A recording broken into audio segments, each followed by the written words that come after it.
right, so just remember, how did political parties develop? First of all, when? 1790s, where basically cabinet meetings, okay, and who?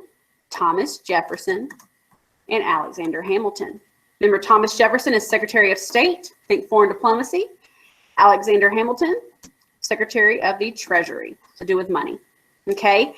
And it goes, the core of this goes down to opposing interpretations of the Constitution. Remember, the Constitution only talks about powers of the national government, okay? So, for instance, Jefferson had a strict interpretation, meaning if it's not mentioned in the Constitution, the national government can't do it, okay? Hamilton, though, had a loose interpretation, meaning it doesn't say the national government can't do it, so I'm going to assume that I can do it, okay? And no one's right, no one's wrong, and throughout history, you will see that there are times where you have more presidents who are like Hamilton. And you'll see there are times where we have presidents who are more like Jefferson. And you'll see that sometimes, like you'll see when Jefferson was president, he actually was more of like a Hamilton than a Jefferson. It's all about the context of what's going on, you know, when you're in charge. Okay. So if you tended to side with Hamilton, you'd be a Hamiltonian, or eventually a Federalist. That is what you call Hamilton's party. They believed in a strong national government, okay? A loose interpretation of the Constitution. They liked industry. They wanted America's economy to be based off of industry. And how do we promote industry in America? What we call a protective tariff, or just tariff for short, okay? Where is the industry? In urban areas, okay? And which region has more industry? The north and eastern parts, okay? Now, this is something that really pay attention here. Federalists are pro-England. Why? It's all about the money. The English people actually were our #1 consumers of American products outside of America. So when it comes to like England and France fighting each other, Hamilton's going to say, look, money talks. If we make England mad, they're not going to buy our stuff. And we're a baby country, and we want people to buy our products. Okay? Now, Thomas Jefferson, he's what you call a Democratic Republican. Okay? Now, and it's democratic, not democratize. Sorry about typing here. But I just want to point out, because sometimes Democratic Republican is a lot to say. So they would shorten it sometimes as Republican. But let me clarify. That is not like Donald Trump's party.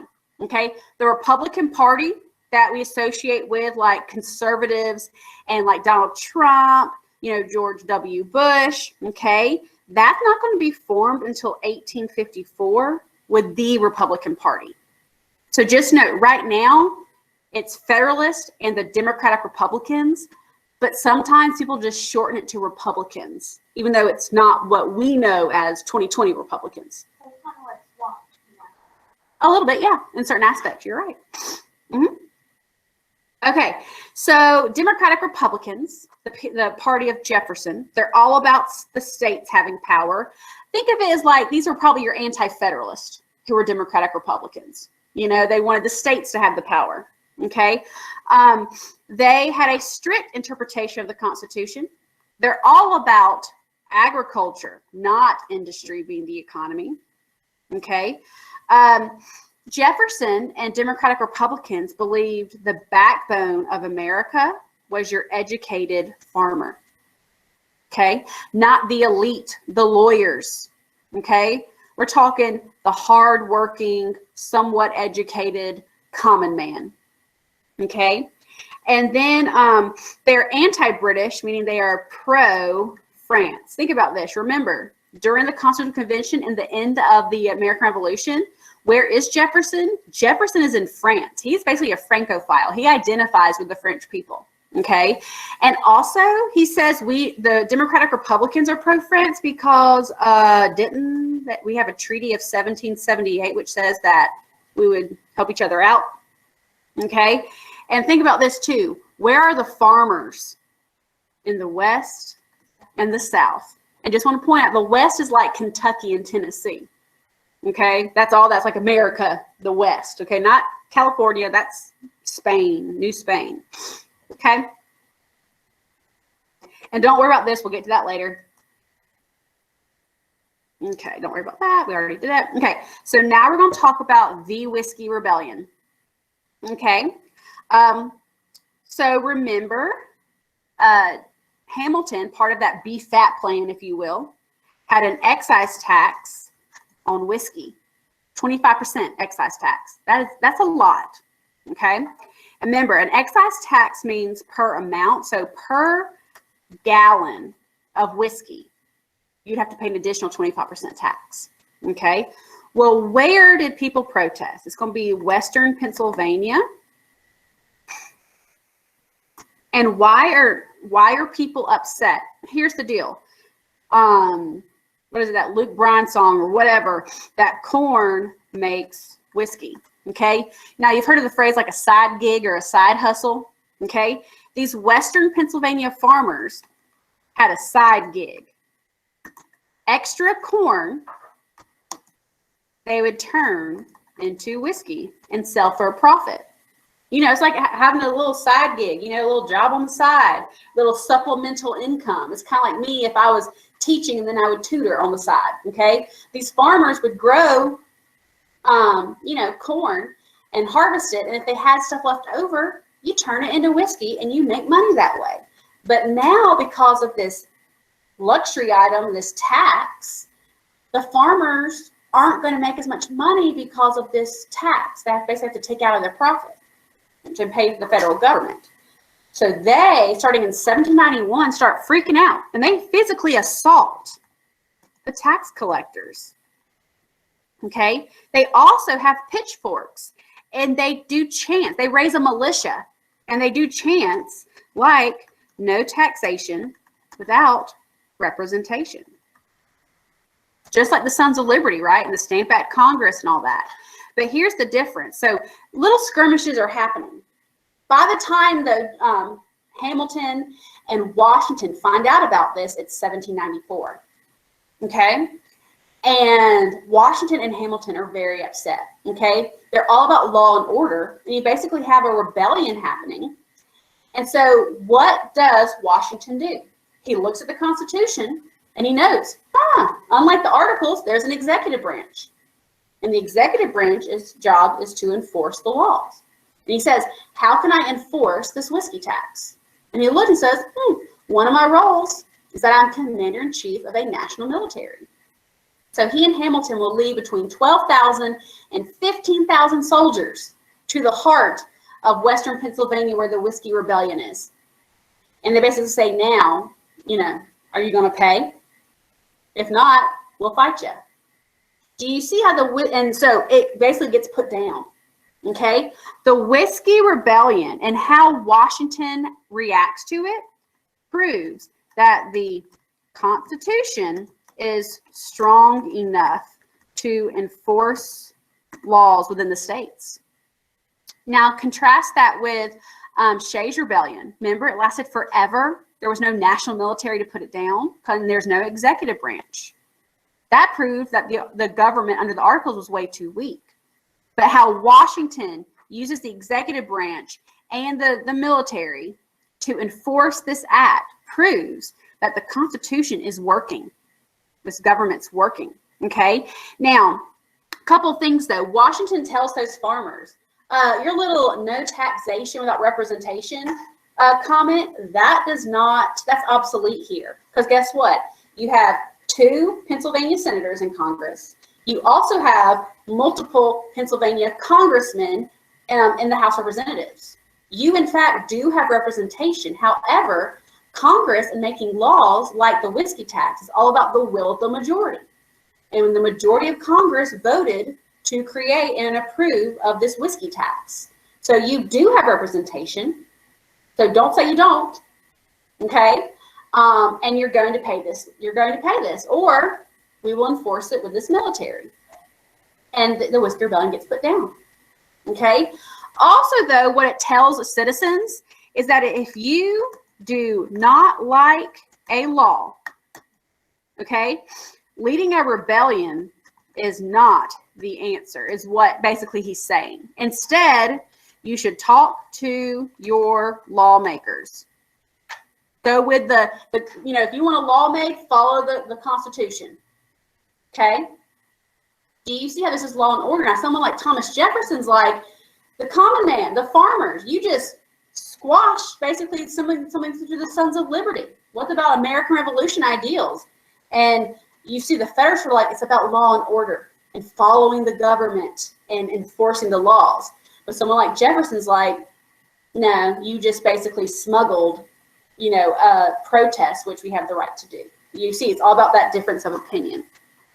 Okay, so now I'm going to show you a quick little sketch by Mr. Betts about the, and it literally is a sketch, a drawing of the Whiskey Rebellion.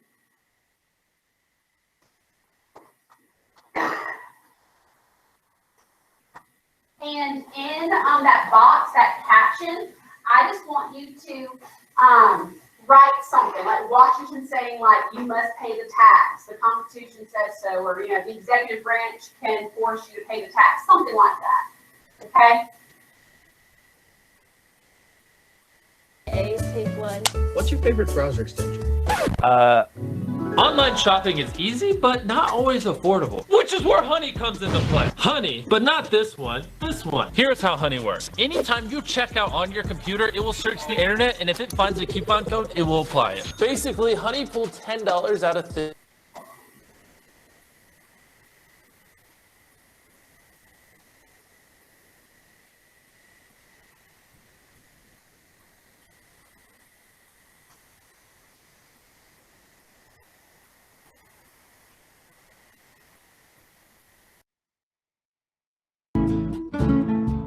Welcome back, class! Now, one of the earliest tests of the U.S. Constitution was the Whiskey Rebellion from 1791 to 94. What is the Whiskey Rebellion? Well, first off, it's not when you drink too much Jack Daniels and your stomach rebels against you. We better start at the Articles of Confederation. Under the Articles, some of the states, like Massachusetts, had accrued massive debts which those individual states were responsible for. When the country decided to ditch the Articles in favor of the Constitution, these debts gave the new national government a credit score worse than a college freshman with a Visa, Amex, and H&M card. Alexander Hamilton knew the best way to deal with these debts was through assumption, which meant all states' debts would be consolidated into one national debt. Yes, thrifty states like Virginia complained about having to pay other states' debts, but it's funny how people get on board when you promise to place the capital in their backyard. So it's 1791 and time to pay the national debt of $75 million, which was about $2 billion back then. First, Hamilton turned to everyone's favorite topic, tariffs. Ugh, I know students hate hearing about tariffs, but they really are important. They allow the government to make money on imported goods while at the same time protecting domestic goods. The second method was a tax on whiskey. Why whiskey? Well, whiskey was kind of money back then. Many Appalachian farmers distilled their excess grain into whiskey and sold it to supplement their income. Paper money was in short supply and many were skeptical of a national currency, but whiskey was readily accepted as payment. And, well, it's alcohol. America has had a sizable BAC level since the beginning, and whiskey made money. As you can imagine, many small distillers had a problem with this tax. First, they didn't like the idea of a tax on their product to pay off someone else's debt. And secondly, you either paid a flat fee or by the gallon. The large distilleries could afford the flat fee, but the smaller guys were stuck with the per gallon tax. Small operations saw this as the Constitution sticking it to the little guy. Now, some of those small operators in western Pennsylvania decided they weren't going to pay no stinking whiskey tax. Using techniques that echoed the Revolution, they erected liberty poles, cried about taxation, and even tarred and feathered tax collectors. Things got progressively worse in western Pennsylvania between officials and opponents to the tax. When rebel leader and Revolutionary War hero James McFarland was killed, it was on. About 7,000 protesters marched towards Pittsburgh to burn it to the ground, shouting independence, and even had their own flag. But you have to remember who was president at the time. That's right, George Washington, and he was ready to show these rebels that they weren't dealing with no weak Articles of Confederation central government. This was the U.S. Constitution central government. All in all, nearly 13,000 men of the federal militia, many drafted, were led by President Washington himself to western Pennsylvania. and as you may expect, the insurrection quickly collapsed. A handful of men were hung for the Whiskey Rebellion, but more importantly, Washington and the federal government showed that under the Constitution, they had the power to enforce the law. So that's the Whiskey Rebellion. Leave a comment on what topic you'd like to see. Okay, so I hope some, especially the visual learners, I think I did an excellent job just recapping some of Hamilton's plan, the Whiskey Rebellion, and the significance of it. Okay, so now we got to go back to, I think now this section is foreign policy.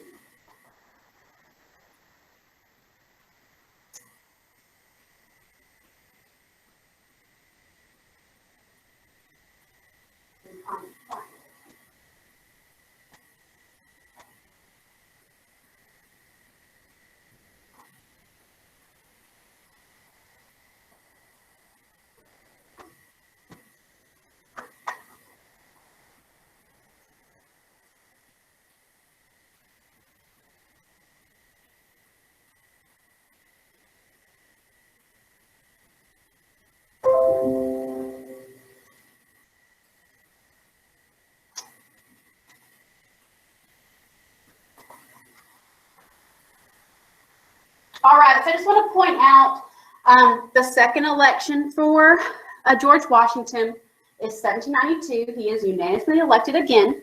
Second place, John Adams. Third place, George Clinton, Democratic Republican. But again, third place doesn't mean anything. Second place means VP. Okay. Also want to point out, starting the second term of Washington. Look, this is proof that political parties have formed. Look now, 59 Democratic Republicans in the House, 47 Federalists. In the Senate, 21 Federalists and 11 Democratic Republicans. You see, in the House, the Democratic Republicans dominate. In the Senate, the Federalists dominate. But the fact that they are registering as a political party member shows you that political parties are, in fact, live and well in the late 1790s. Okay, so now let's talk about his foreign policy. Okay, so let's see. We know in 1789, that's the French Revolution. Okay, France is having lots of problems, internal problems like the French Revolution. Okay, so the French government needs assistance there. Okay, from us.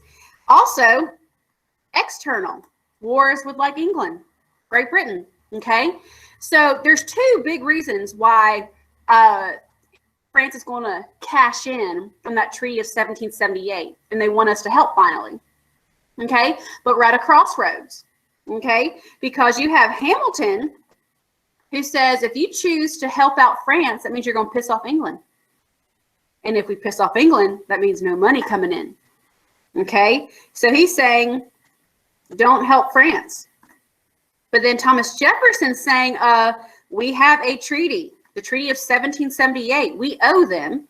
And plus, the ideals of the French Revolution. For instance, Lafayette is back in France at this time. And he says that, the people who were revolting in the French Revolution against the estates and the monarch and all that kind of stuff, they are like citing the Declaration of Independence, that they are similar to our ideals. Okay? Washington doesn't know what to do. But you see, if you're Jefferson, you're like, we have a treaty with them. We owe them. Like, it's a no-brainer. Okay? But in the end, Washington's going to listen to Hamilton. Okay? And that will be the icing on the cake. Meaning, Jefferson realizes, why am I even here? I am the Secretary of State. And I offered my official professional opinion. And he still doesn't listen to me. He listens to the Secretary of Treasury's opinion. And he will resign. Okay, and he says he's going to retire. Okay, let me explain though. Back then, this is not like SGA or even like homecoming court. You do not campaign. Okay, if you say, hey, I want to be president, or hey, I want to this, whatever in politics, people are like, you think you're worthy of that? Like if you came off as ambitious, people would write you off and say no. So you see, he's like saying he's a martyr. He's going to retire at his mansion in Monticello. But really what he's doing is he's taking a break. So people will be like, come out, Jefferson, we need you. Okay, so just note that. All right, so the blanks, the South and the West, think Democratic Republicans. They're going to side with France. However, the North and the East, which again, they have a lot of the industry, and who's their number one customer? They're going to side with England. Okay? And Washington doesn't know what to do. But in the end, he will listen to Hamilton and not the Secretary of State Jefferson, and he will declare a proclamation of neutrality. In parentheses, non-intervention. Okay? This is another one of those precedents, traditions he's established. Think about it. World War I and World War II, when they both broke out in Europe, Wilson and Franklin Roosevelt both declared neutrality, just like Washington when there's a European conflict. Okay? Now, I will say, Jefferson's really upset, but let me just clarify. Once you have like Robespierre and the Reign of Terror and the mass executions with the guillotine and stuff, Thomas Jefferson will say, that's not the American Revolution. So just note, he's not too radical. Okay? And one of Hamilton's biggest arguments to Washington was like, look, well, I know there was a treaty in 1778. The person who signed that treaty, King Louis XVI, the people killed him. So that treaty should be voided now. And so that's how Washington was able to kind of like get out of that, okay, in his head. So let's talk about an individual who kind of made the whole neutrality thing, didn't want to follow it. It's a guy named Edmond Genet.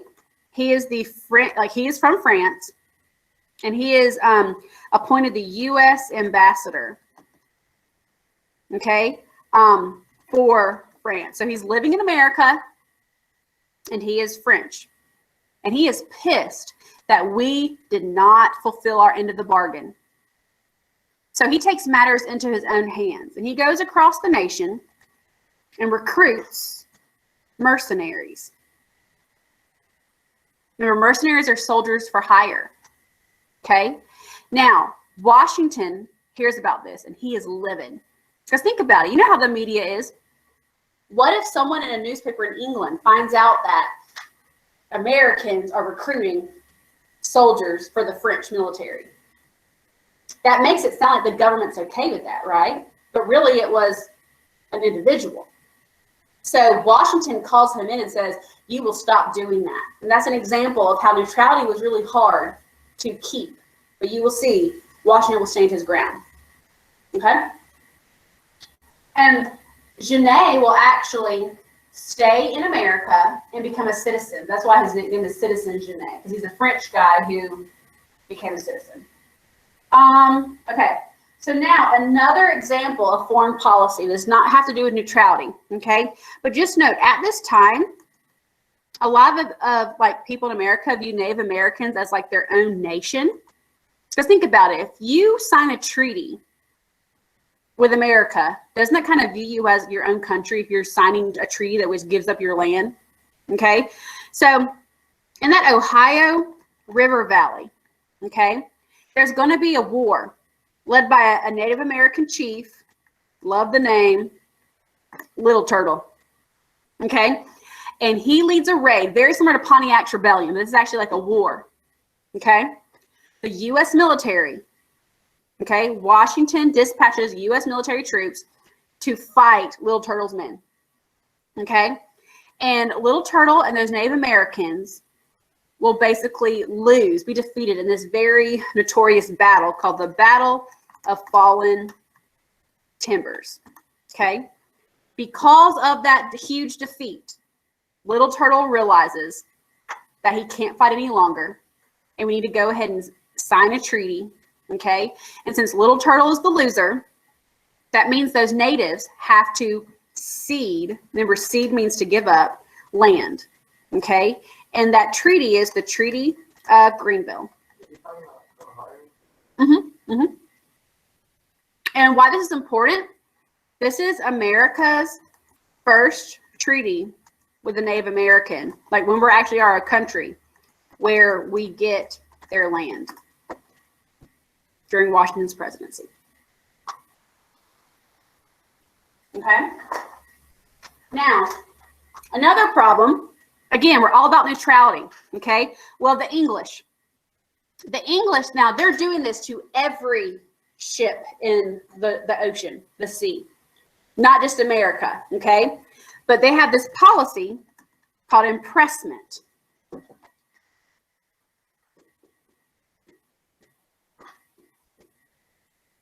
Impressment. Okay. And basically what that means is that the British will seize, the British Navy, all ships and force the humans to serve in the British Navy. Okay, so we're not talking just battleships. We're talking merchant ships. Like, I have a merchant, and I'm a merchant, and I made all these clocks, and I'm on my boat going to Italy to sell the clocks. Like, the British Navy could hijack my ship, capture it, all the cargo. Someone have a question? Oh, I didn't mean to do that, actually. Okay, you're fine. You're fine. And then force you at gunpoint into the British military or the Navy. And you'll see there's some points where the British Navy actually killed Americans who refused. Okay? If this continues much longer, we're going to go to war. And does Washington want to go to war? No. So what does he do? He sends our Chief Justice. Why does he send our Chief Justice? Because our Secretary of State resigned, Thomas Jefferson. Okay? And John Jay has some diplomacy resume stuff, okay? And he will go to England and sign the Jay Treaty. Now, it's going to be viewed as very unpopular because one thing is the British make no promise to end impressment. The whole reason we go there is to say, hey, we don't want to fight you. Please stop this. And there's no mention of them stopping it. Now, the British do promise that, remember those soldiers after the American Revolution? They are still in America. The British say, hey, we'll leave, but again, no deadline. So are they going to leave? No. Okay? And here's the kicker, though. The British got more trading rights, meaning we basically said, hey, England, you can trade here and you don't have to pay the import taxes or like the duty taxes. Okay? So this is going to be very unpopular, especially like by the South and the West. But do you see, it's unpopular, but at least it's a way to negotiate to avoid fighting. We did our due diligence by sending a delegate to talk about our problems. We avoided a war, okay, for now. So then, okay, what's going to happen, okay, and actually it was a tie. The Senate ratifies treaties, right, or not ratifies treaties. There was a tie, and so John Adams just decides to vote in favor of it because Federalists want it, and he's a Federalist. Okay, so now though, Washington feels it's very unpopular, and he feels that taste of criticism, and he decides to start thinking about leaving after 2 terms, hence his final precedent. Okay, but here we go. We're almost finished. What's going to happen is a year after this, okay, think about it. If you're just, let's look at the Spanish point of view. Okay, remember, you have New Spain, the western part of what's now America. Okay, you're like, oh crap, what's going on? What's brewing? The English in America with Jay's Treaty looks like they're going to be buddy-buddy. Okay, so what Spain's going to do because of the Jay's Treaty, Spain's going to ask us stuff and try to get like on the good note with us because they're worried we're getting buddy-buddy with England. So they actually offer us something. And it's called Pinckney's Treaty after Thomas Pinckney. And what it offers us is something called the right of deposit. Y'all know at this time, New Orleans, this is before Napoleon and all that, it's controlled by the Spanish. Okay? And we basically can use this southern port. What it means is there'll be U.S. ships. Pinckney Treaty. It's like Pinckney, I believe, but there's a C and a K. Okay, but U.S. ships will be in the port of New Orleans. Okay, and let's say there's an Italian ship with a cargo going to America. Instead of having to go to other ways, they can just go to New Orleans, and then the cargo will be transferred to the American ship, and we don't have to pay the fee to use New Orleans. We don't have to pay taxes to the Spanish government. What's the cargo port?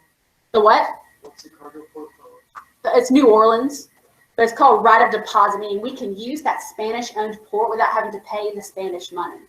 So you see, because of Jay's Treaty, the Spanish are worried we're going to be buddy-buddy with England, so they offer us something. So Pinckney's Treaty was actually really successful. Okay?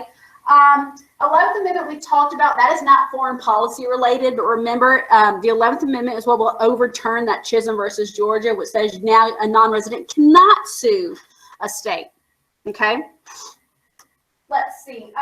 Next, we have the last thing for Washington is his farewell address. You've heard the phrase, grace is knowing when to leave. After Jay's Treaty, like I said, he kind of started thinking about retiring, okay? And so he will, before he goes, he will write an address, and most likely Hamilton and Madison wrote it. He did not give this speech. It will be a newspaper so more people could hear about it, where he warns the nation of two things, okay? And here's what you need to put it just like this. Factions, parentheses, political parties is the first thing, okay? He basically believed that political parties will divide the nation because people will identify with their political party so much and they will hate the other political party just because it's the other party, okay? And I think he was right to that. Okay, it would divide the nation. The second thing, here's what you need to put: permanent foreign alliances. Sometimes we call this entangling alliances, but I want you to put permanent foreign alliances, okay? He got that taste of France was ready to cash in and we had to say no, okay? And they get really mad at us, okay? He says, look, alliances are fine as long as if we're in a war that we were involved in, and a country wants to help us out, okay. But we're going to have a deadline. We're not going to say when you need our help. No, because then we might get dragged into future wars that have nothing to do with us. Okay? And most presidents will follow this precedent of not having permanent foreign alliances. The first one who really kind of rejects that will be Woodrow Wilson with proposing the League of Nations, which is basically a permanent foreign alliance. So I'm going to show you, that's it for notes. So I'm going to show you a couple of clips that do an excellent job going over all this stuff that we talked about.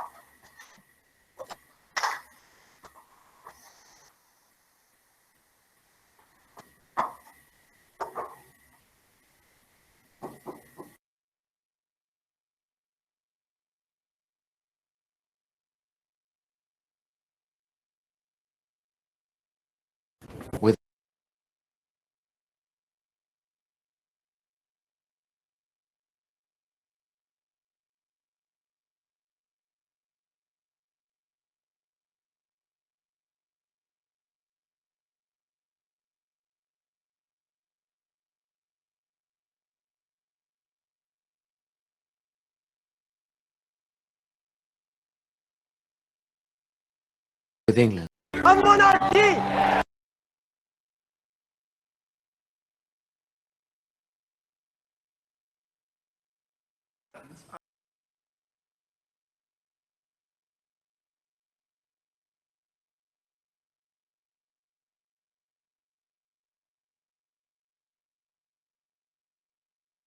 The issue on the table. France is on the first.